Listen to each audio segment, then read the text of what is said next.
জন্য রাজনীতি করে না। বারবার যেটা বলছি, বিএনপি ক্ষমতা চাইলে ওই 96 সালে বেগম খালেদা জিয়া প্রধানমন্ত্রী হওয়ার পরও প্রধানমন্ত্রিত্ব ছেড়ে দিতেন না।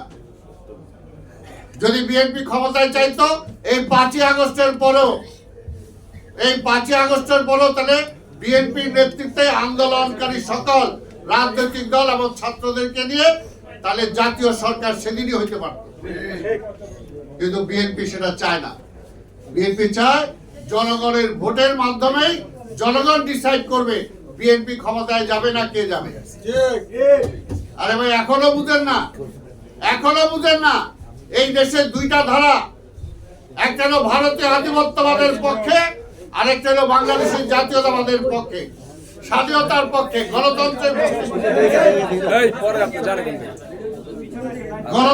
পক্ষে।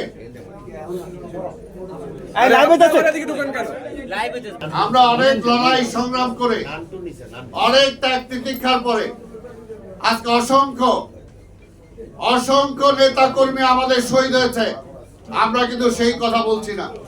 আজকে রাজপথে যে সমস্ত আজকে 5ই আগস্টকে কেন্দ্র করে যারা আহত হয়েছে তার মধ্যে অনেকের বিএনপি আছে, কিন্তু 15-17 বছর ধরে যাদের আমাদের আহত হয়েছে, আমাদের পা চলে গেছে, হাত চলে গেছে, চোখ চলে গেছে, অন্ধ হয়ে গেছে, পঙ্গু হয়ে গেছে, তাদেরকে তো এখন পর্যন্ত আমরা রাস্তায় নামাই নেই।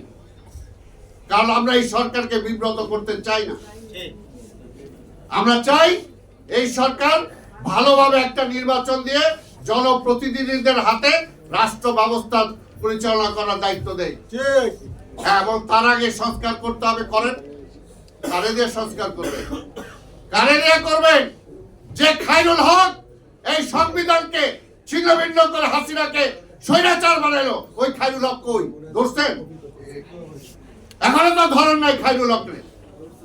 ব্যবসা যারা হাজার হাজার কোটি টাকা যারা লোপাট করে ব্যাংক খালি করে ফেললো, কই ধরছেন? একটাও তো ধরেন নাই। খালি বিএনপি ঠেকায় না। ওই আওয়ামী লীগ ও বিএনপি ঠেকানোর আন্দোলনে হাসিনা এক কাপড়ে দেশ ছাড়তে হয়েছে। বিএনপি সম্পর্ক জনগণের সাথে, বিএনপি জনগণের রাজনীতি করে, তাই আমরা ক্ষমতার রাজনীতি করি না। আমাদের নেতা দেশনায়ক তারেক রহমান বারবার বলেছেন এবং যেটা বাস্তব প্রমাণ হয়েছে, 5ই আগস্টের পরে যদি তারেক রহমান নির্দেশ না দিত, যেটা আওয়ামী লীগ বলছিল, ওবায়দুল কাদের বলছিল কয়েক লক্ষ মারা যাবে, তা তো মারা যাইতই। কিন্তু বিএনপি সেই রাজনীতি করে না। বিএনপি মানে ইসের রাজনীতি করে না, যে প্রতিহিংসার রাজনীতি করে না। প্রতিহিংসার রাজনীতি আওয়ামী লীগ করেছে, তার পরিণতি সেটা হয়েছে। প্রতিহিংসার রাজনীতি কেউ পছন্দ করে না, ক্ষমতার রাজনীতি কেউ পছন্দ করে না। শেখ মুজিবুর রহমান রাজনীতিবিদ হওয়ার পরও রাজনীতি নিষিদ্ধ করেছিলেন, আর শহীদ রাষ্ট্রপতি জিয়া রহমান রাজনীতিবিদ না হওয়ার পরও তিনি রাজনীতি মুক্ত করে দিয়েছিলেন। এটাই হলো বিষয়। শেখ হাসিনা 14 সালে কমিটমেন্ট করার পরও প্রধানমন্ত্রিত্ব ছাড়ার সাহস হয় নাই, কিন্তু বেগম খালেদা জিয়া 96 সালে ছেড়ে দিয়েছিলেন। এই জন্য বলি যে আজকে তারেক রহমান, বেগম খালেদা জিয়া, জিয়া রহমান এদের সাথে কাউকে মিলে না। আমরা রাজনীতি করি দেশের জন্য, একদিন দুই দিনের জন্য না। বাংলাদেশ যতদিন আছে বিএনপি ততদিন থাকবে। বিএনপির জন্মই হয়েছে বাংলাদেশের বাস্তবতার কারণে।